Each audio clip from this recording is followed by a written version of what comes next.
Hi all, I have a very entertaining hack attack game to show you today. This was played in Gibraltar just recently. Gary Quillan playing white, a British international master, who I've played on one or two occasions by the way, was playing against the Russian grandmaster Daniil Dubov, one of the top seeds. Now in one of the previous years, Gary Quillan nearly took out Gashimov, rest in peace, a very nice super grandmaster, when they hold a Gashimov memorial, but Gary Quillan with the white piece is exceptionally dangerous. He had technically a winning game against Gashimov in one of the previous editions of Gibraltar. So that's an interesting backdrop, that in these early rounds you can play against these 2700s. Dubov, I believe, is approaching 2700. We have here in this game E4. Now G6 was played, which is actually a favourite of Charles Story, who coincidentally, in the post-mortem of my last game against Gary Quillan, we were talking about, they were emphasising to me about King's safety. Charles Story is a strong FIDE master, picking up lots of tournament victories up north, and so is Gary Quillan. Gary Quillan's an international master, but of the same sort of attacking style, and very, very dangerous, dynamic, aggressive players. So yeah, I aspire to their king safety perspectives. So let's see how dangerous this game is for the black king. D4, bishop g7. So the sniper system, I guess Gary Quillan has something special against this, and I mean especially prepared. F4. This is very interesting because this is quite an offbeat move. It's not one of the main moves. D6, knight f3. Now to transpose into a normal piece, I believe knight f6 would be the move. For example, e5, knight d5 is okay, and knight c3, this looks like a fairly standard, theoretically trodden position. But in this game we get actually the curious bishop g4. And okay, there's some pressure indirectly on the d4 pawn, and that's supported here. So against any bishop takes f3 idea, knight d7, bishop c4, and we see a slight downside already of this bishop. It's a loose piece. If white had another move, bishop takes f7 and knight g5.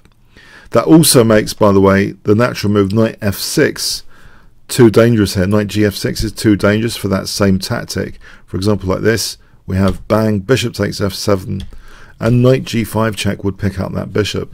So bishop g4 seems like as though it might be an improvised sort of move. It doesn't seem to be. It seems to be a little bit on the dodgy side. Black plays now e6. White castles, knight e7, queen e1. And at this stage, against the near 2700 Russian GM, it looks like a nice attacking, aggressive position, the sort of position you might really want against someone much higher rated. Black does castle kingside. The bishop drops back here, bishop b3. Now black does take voluntarily on f3 to weaken that d4 square. So clearly this is a strategy of weakening d4, c5 now. And white supports d4 with bishop e3. C takes, D is played. C takes, knight f6, and now knight c3, knight g4, and white doesn't mind departing with that dark square bishop. We have queen b6 though now, and yeah, it seems white's tied down. He can't get in an attacking plan of queen h4 at the moment, and also he can't really drop this bishop back without losing d4. That would be a bit of a disaster, clearly. So a curious move, knight a4. It takes the pressure off for a moment, off that d4. Gains important tempo, really. Because after queen a6, now it's quite different. Bishop c1, we have some big differences. b5, the knight returns, queen b6. But white gets the opportunity, which he didn't have before, of playing queen h4 now. This is a double attack on both knights. Yeah, so there's no time, actually, it seems. It's too dangerous to play bishop takes d4 check here, because this knight on e7 is hanging here. as well as knight on g4. This is too dangerous. If knight f2, white could take and then take on e7 with a big advantage. It does seem too dangerous for black to enter into this here. Knight f6 might run into some other nasties, like maybe e5, opening up things. So black didn't want to do that. He played actually the humble retreat, so this is good. This attacking position's been built up here nicely.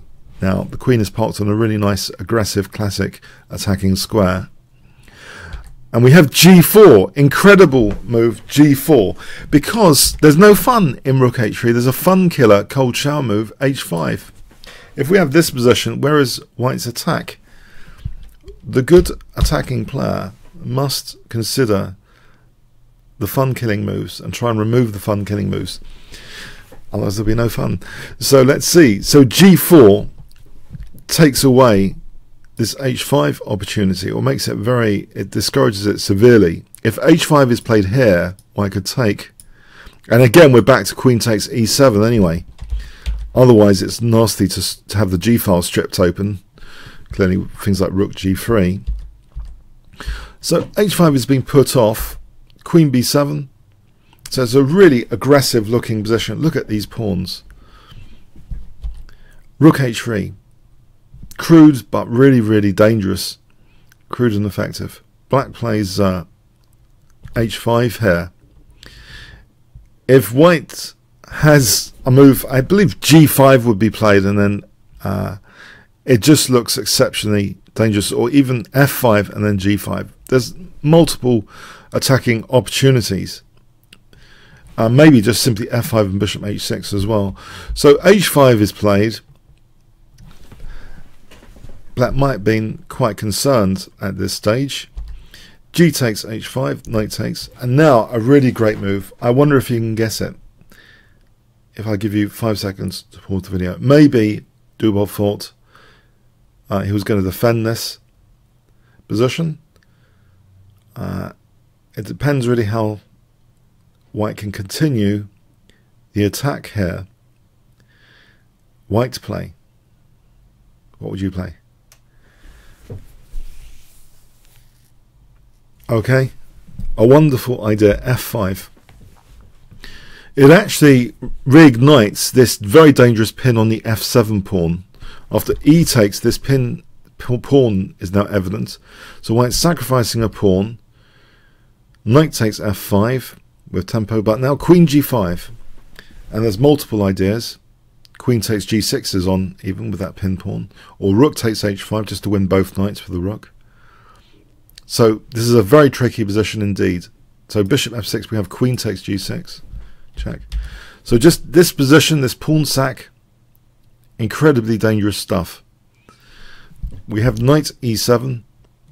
And now, echoing, I would say, the near miss against Gashimov years back, which involved the potential, there was a winning move involving king h1 for the g file. White plays for the g file here, a massive g file attack with this next move.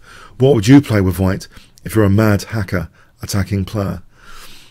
5 seconds. King safety. Think about king safety. Rook takes h5, creating yet another pin to the pin pawn here, pin bishop here. These pins, as Nimzovich would categorize, are not just tactical ideas, they're strategic. They bind the opponent. So the combinations can have a long lifespan. So here, in this position, the quiet move is possible. Rook d2, a wonderfully quiet move, just to play rook g2. And if knight g6, we just take that, because that pinned pawn doesn't help. So rook g2 is the huge threat here. We have d5, at least trying to unpin the f7 pawn. This is just snapped off. Rook e8. Rook g2, yeah, black is helpless here with all these pins. He tries knight g6. But now, knight f6 check. And there's no time to take on f6, because queen takes g6, this position, the queen's loose. So check, queen takes f7 would win that queen. The check here is harmless. This would just be absolutely winning for white. So, yeah, knight f6 check. Bishop takes doesn't help. It ends up losing the queen there. So we have king f8. But now knight h7 check drags the king into the fire again with this pinned pawn. Reactivating the pinned pawn. And now just crashing through. Queen takes g6. What a slaughter of Daniil Dubov. This must be one of Gary Quillan's top ever games against someone nearly 2700. Black was just helpless here. Black has to resign here. Yeah, it's just totally hopeless. There's no defense against g7 now.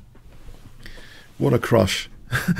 This was a big dramatic giant crush, which I believe had to be put on YouTube somewhere. So I hope you enjoyed it. Comments, questions, likes, shares appreciated. Thanks very much.